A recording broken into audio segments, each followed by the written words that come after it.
How much did they first pay you to give up on your dreams? And when were you going to stop and come back and do what makes you happy? You know why kids love athletes? Kids love athletes because they follow their dreams. I see guys who work at the same company for their entire lives. They clock in, they clock out, and they never have a moment of happiness.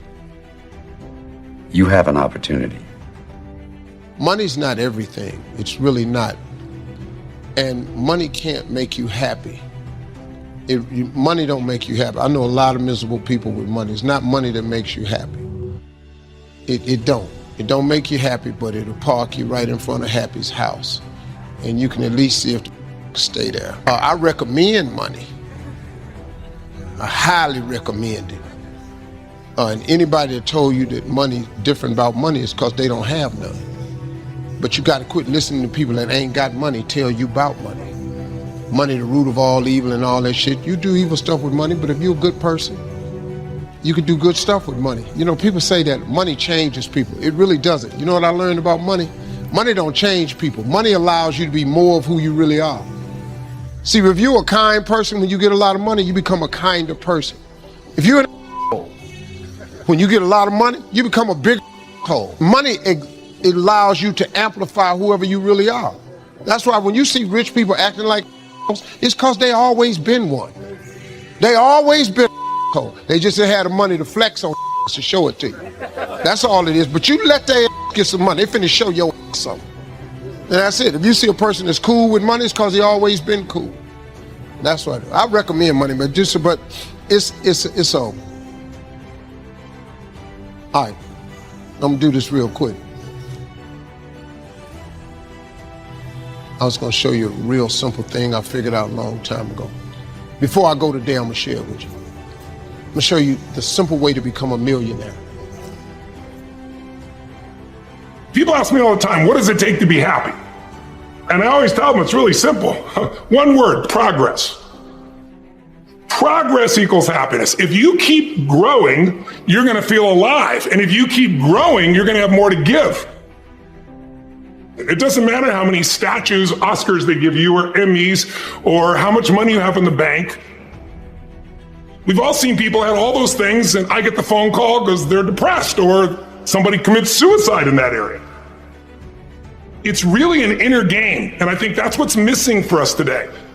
Everybody's focusing on the outside world, and how there's a lot of things in the outside world you'll never be able to control. You can influence, but you can't control it. This, your mind, your emotions, your body, you have 100% control over what you do with these things, and that's where the game is won.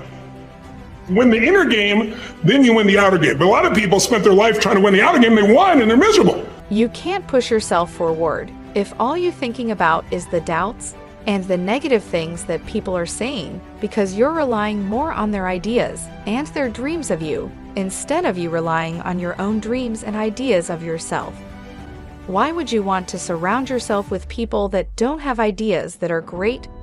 Why would you want to surround yourself? Because of a number you know, a lot of people tend to wonder, oh, how many friends they have, and how many people in their corner. I have 1 million followers. I have tens and thousands and thousands and thousands of people that support me. How many of those people do you actually know? Do you realize the power that you have right now? Even the people that don't like you, they are drawn to you, they see you. But they don't see your greatness. They don't see what you truly have inside. This is a rebirth. Life has a way of pushing our dreams down. They can become buried under discouragement, buried under past mistakes. There are dreams buried under divorce, buried under low self-esteem. It's easy to settle for mediocrity even though we have all this potential buried on the inside. All of us have things that we're believing for, something that we want to accomplish. Deep down, we know it's a part of our destiny. We can feel it so strongly. But then we hit some setbacks. We didn't get the promotion. The medical report wasn't good. Or a relationship didn't work out. Now, don't let circumstances talk you out of it. You may not understand why a business didn't make it, why a person walked away, why you came down with an illness. You were doing the right thing, but the wrong thing happened. It's all a part of the process. Your dream may be buried. The good news is it's still alive. It's not too late to see it come to pass. If you'll do your part and start believing again, get your passion back, it is on the way. Go back and try again. The true mark of a champion is even though some dirt gets thrown on your dream, instead of letting it get buried, you keep shaking it off. You keep moving forward. You keep looking for new opportunities. If you're going to reach your highest potential, you have to make up your mind that you are in it for the long haul. You're not going to let people talk you out of it. Circumstances discourage you. Delays cause you to give up. Critical people cause you to get distracted. You're going to stay focused on your goal. Well, I'm going to show you. It's a really simple way. And it's so true, it's very simple. You just have to understand that it's possible for you. What stops most people from becoming successful is you have something in you that tells you it's not for you. But it's for everybody who wants it. God will give you the desires of your heart. He love you. If you ask your child, if your child asks you for the latest sneaker, you're going to try to get it for him. If he at the school trying to make a field trip, you're going to try to send him. If he need a computer for a class, you're going to try to get this computer for your child. Because he your child. Well, we all got the same Heavenly Father. We his children. When you ask him for something, you don't think he want to give it to you? But you have not because you ask not. Most people don't even ask God for the right stuff. Keep wasting God's time with all these little bitty requests. You're talking to God. Why you keep going to God with this little stuff? Lord, help me make my rent. Don't he always? Why don't you ask for a mortgage? You're talking to God, man. This is the same dude that made heaven and earth in 6 days. Go to the new car section. You're talking to God. You're asking God for little stuff. God don't care nothing about no used car. You want a used car, he'll give you a used car. Ask for a new car.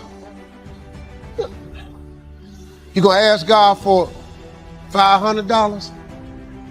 Might as well ask him for 50 grand. It's really simple. I'm telling you, man, I figured it out. I ain't smart. I ain't got no education. I ain't got no degree of any kind whatsoever. Graduated with a high school diploma. Graduating class was 695 people. I graduated 690. You know, when you do the thing that you're born to do, there's nothing else you could have done. There's nothing else I could have possibly done. I was born to do this. God gave me this gift. You've got to discover your God-given gift. Your gift is the thing you do the absolute best with the least amount of effort.